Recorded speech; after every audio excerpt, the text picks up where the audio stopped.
Welcome to the deep dive. We cut through the noise to bring you the sharpest insights.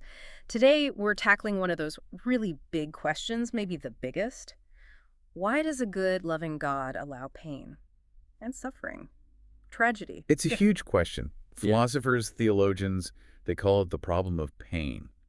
How do you square an all-good, all-powerful God with, well, all the suffering we see? Exactly. It's a profound challenge. And our mission today for this deep dive is to explore this dilemma. We're looking at it through a really insightful review of C.S. Lewis's famous book, The Problem of Pain. Right. We want to pull out the key insights from Lewis's argument, as highlighted in our source material, and figure out why this book is still seen as deeply comforting and eye-opening, why it still resonates. Yeah, it really does stand the test of time. Most people know Lewis from, say, Mere Christianity or Narnia. Sure, the classics. But the problem of pain, well, it's different. He doesn't pull any punches on the weight of suffering. The review we looked at points out how he really grapples with this paradox. He doesn't give easy answers, does he? Not at all. He blends philosophy, theology, even some psychology. He uses philosophical logic to look at good and evil, theology for divine intent, and psychology for how we react to it all.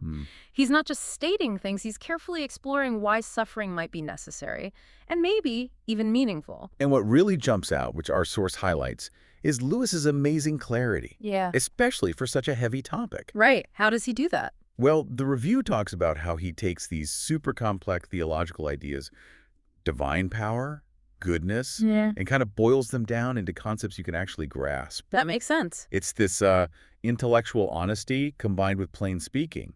That's why the review says it's both intellectually satisfying and spiritually uplifting. It gives you a framework, not just an easy out. And that clarity leads to this really powerful metaphor the review focuses on. Lewis's idea that pain is God's megaphone. Ah, yes, the megaphone. Think about it, right? Everyday life, the good stuff, it's often like quiet whispers. Easy to ignore. Just carry on. But sharp pain, that gets your attention instantly. Lewis suggests this isn't random noise. It's meant to cut through our, self-absorption. To make us stop and listen. Exactly. Stop. Look inward, maybe confront some deeper truths about life, about our own limits, our dependence. Precisely. It's not about punishment necessarily. It's more like reorientation. Lewis argues pain strips away our illusions that we're totally self-sufficient. Right, that we've got it all under control. Yeah. And often it's when we're uncomfortable that we're actually pushed to look for meaning beyond just, the immediate situation. Which can lead to some pretty big shifts in perspective. Totally. Revealing strengths we didn't know we had, resilience, empathy, maybe spiritual growth. It's quite an eye-opening thought, really. Changes how you see struggles. So less arbitrary cruelty, more like a profound, maybe painful redirection. It's challenging. It is. But as the review underlines, it's also something that touches everyone. It's universally relevant. Absolutely. The source really stresses that the problem of pain isn't just for, say, devout Christians. No. If you're exploring any spiritual path, or maybe dealing with loss, or even just curious from a philosophical standpoint about suffering, Lewis's mix of logic, compassion, and just wrong honesty, it's designed to connect. He's not trying to just make you feel good superficially. Not at all. It's more like offering a sturdy framework to help process life's really difficult parts. And that seems like a key takeaway for you, listening. What we're getting from this source is that Lewis offers something more solid than easy answers. It's hope.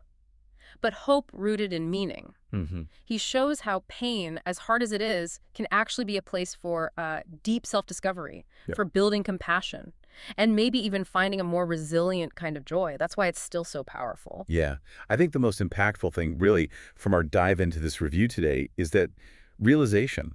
Pain might not be the opposite of God's love. It could actually be an expression of it in a difficult way. Wow, that's a perspective shift. It helps reframe things, doesn't it? Struggles aren't just bad luck. They could be pathways to understanding, growth, a more whole sense of self. So if you've ever found yourself asking, why me? Or just wondering, why does God let bad things happen?